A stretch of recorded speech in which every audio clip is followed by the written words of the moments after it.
If you're looking for ways to make age 50 to 75 the best years of your life, my first recommendation is to get out of the rut that you've allowed yourself to get into.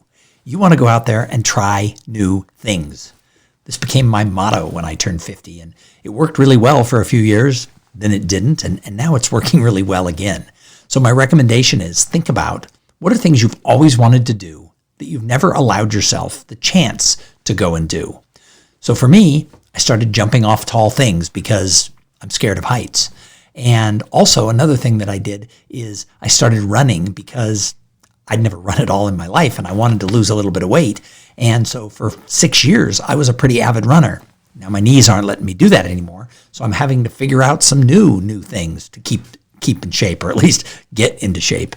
And then the other thing I did is I took up stand-up comedy when I was 52 years old, which is something I'd always wanted to try since I was a kid, and I just never did it.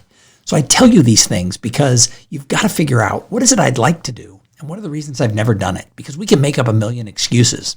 The stand-up comedy, I was scared I would suck. I was scared of what other people would say about me.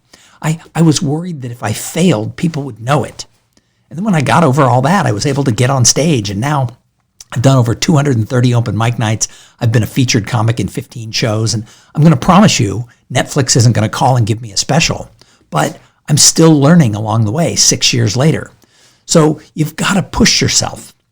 I did a TED Talk a couple of years ago called I Did That, where I go into detail about everything that I did between 50 and that time I did the talk that really encouraged me to push forward and have a little bit more fun in life. And I also get a little bit vulnerable and talk about some things that fell apart and how sometimes you might have to ask for help. It's not always going to be fun, but if you're constantly thinking about how can I move forward? How can I do new things? And quit making excuses. One of the things I did for a long time about travel is I made excuses that it cost too much money. But you know what? There's affordable ways to travel, and you can figure out ways to do things. So if you want to do it, just do it. You don't have to go on a giant trip every year, but if there's a country you've always wanted to be in, go be in it. My wife spent her whole life wanting to go to Egypt. And a year ago, we spent 10 days in Egypt, and it was the best trip we ever did. And it cost a lot of money at a time where we didn't have a lot of money, but we figured out how to do it. So I would say try new things. If you want to hear more about this, just Google just Google I Did That and my name, just Tom Singer, and the video will come up for my TEDx talk, and you can watch that. You can let me know what you thought of it. But the point remains the same.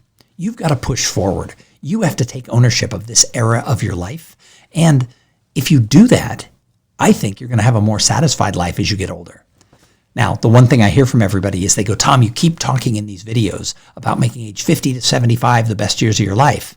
They'll say, Tom, your dad, he lived to be 99 years old. What are you gonna do after 75?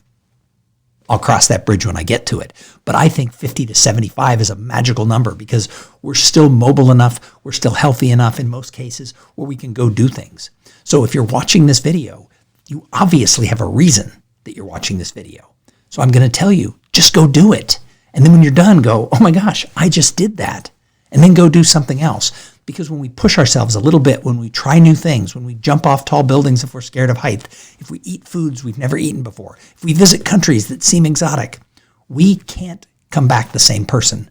We grow just a little bit every time we do it. So that's my advice. Go out there and try new things. In fact, think of something that you can do today just in the town you live in that you've never done. What's one thing you've always said, oh, I want to go check that out, and you've never checked it out? Or what's one restaurant you've always wanted to eat at that you've never eaten at? Do it right now. Just do it. Just try it.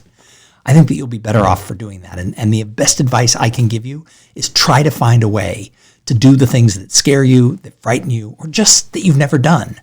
And I think it's going to make that era just that much better. And my belief, although I'm still, many years away, is I think then from 75 to 100, you're going to have the habits of pushing yourself and trying those things, which is going to be really important when we get to that era.